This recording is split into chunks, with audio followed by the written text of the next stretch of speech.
ሁልጊዜም ከእንቅልፍህ በፊት ሚስትህን አቅፈህ እወድሻለሁ በላት።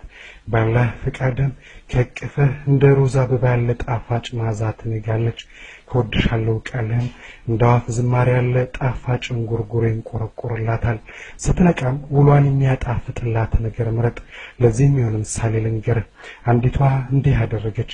ባለቤቷ ጠዋት ወደ ስራ ሲሄድ ከርባቱን የሚያጠብቅበት መስታወት ላይ የኔ ፍቅር ሁልጊዜም ቢሆን እወድሃለሁ ስትል በሊፕስቲክ አቀለመች።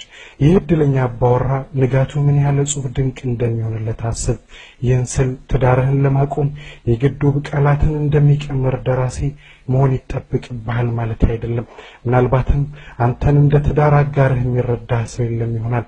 ለሚገባው ሰው ደግሞ የቃል ግማሽን በቂ ነው። ብቻ መውደድህን ዘውትር ግለጽ።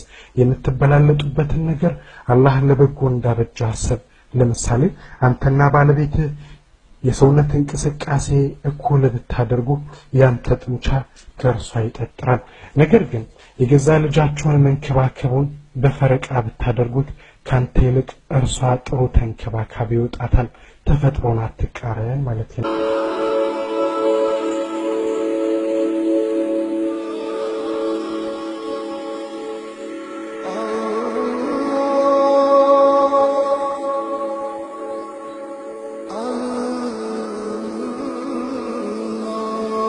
ከውጪ ጥሩ ግሮ ማምጣቱን ያህል ቤት ያፈራውን ማብስሎ ማቅረቡ ያን ያህል ዋጋ አለው።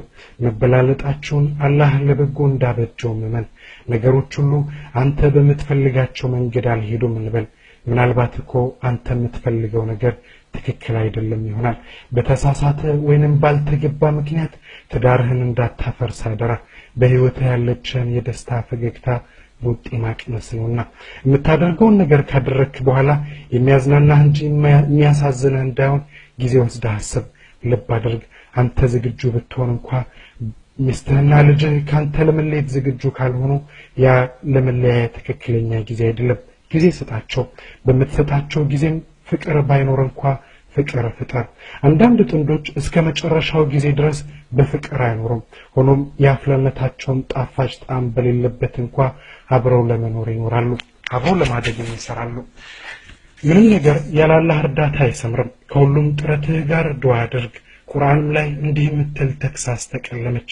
ጌታቸውን ለመለመን የሚኮሩ ተዋራጆች ሆነው በርግጥ جهنم استجابالو صلى الله عليه وسلم صلى الله على محمد صلى الله عليه وسلم عليه وسلم صلى الله على محمد صلى الله عليه وسلم በነገሮች ላይ በግልጽ የመነጋገርን ባህል አዳብሮ አንዱ ከሚስቱ ቀደም ብሎ ቤቱ ደረሰና ሶፋው ላይ ተደላድሎ ቁጭ ብሎ ሚስቱን ይተባበቅ ጀመር።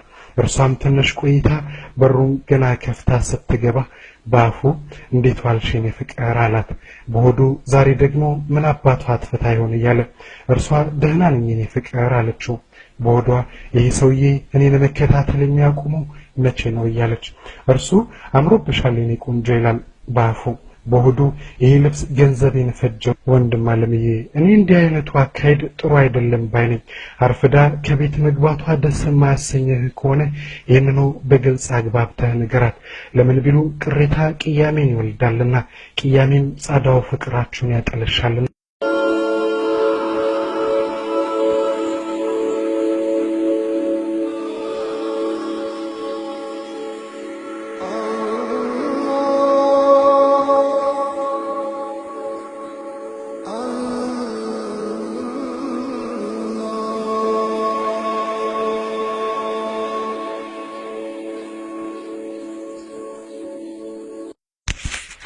መከራት ስትመክራት ግን ተቀበልህ ዘንድ ጥበበኛ ሁን። ለምሳሌ አንዱ ያደረገው ልንገር። ሰላት ላይ የምትዘናጋ ሚስቱ አጠገብ የሱና ሰላት ሰገደና በጣቶቿ ተስቢህ አደረገ። ሱብሃንአላህ 33 ጊዜ፣ አልহামዱሊላህ 33 ጊዜ፣ አላሁ አክበር 34 ጊዜ። ከዚያም እንዲህ አላት፣ ውዴ ሆይ በምድር ላይ ምቹ የኑሮ አጋሪ እንደሆንሽ ሁሉ ጀነትም ላይ አብረሽኝ እንድትሆኝ ፈላጊ ነኝ። እባክሽን ሰላትሽ ላይ አትዘናጊ።